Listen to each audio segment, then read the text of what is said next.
এখন দেখি বাপ বেটা গডফাদার হয়ে গেছে। সে হচ্ছে আসিফ মাহমুদ এবং তার বাবা, সন্তানের সমান।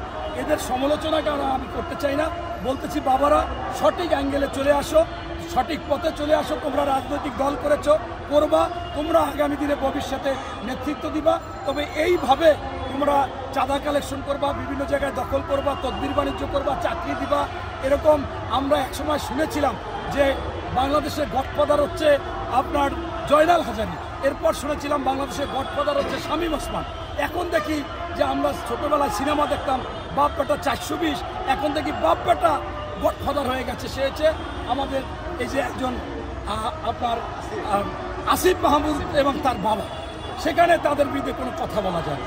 তাই আমি সর্বশেষ আপনার প্রশ্নের উত্তরে আবারও বলতে চাই, এটা লজ্জাজনক এবং এ ধরনের কাজ তোমাদের কাছ থেকে মানুষ আশা করেনি। তোমাদের কাছে মানুষ আশা করেছিল সুশাসন, সুনীতি, সুবিচার হবে, গণতন্ত্র ফিরে আসবে, ভোট অধিকার ফিরে আসবে, বাজার দর নিয়ন্ত্রণ হবে, আইন শৃঙ্খলা সঠিকভাবে চলবে, কোনো মানুষ আপনার ছিনতাইকারী হাতে পড়বে না, খুন হবে না এবং ধর্ষিত হবে না।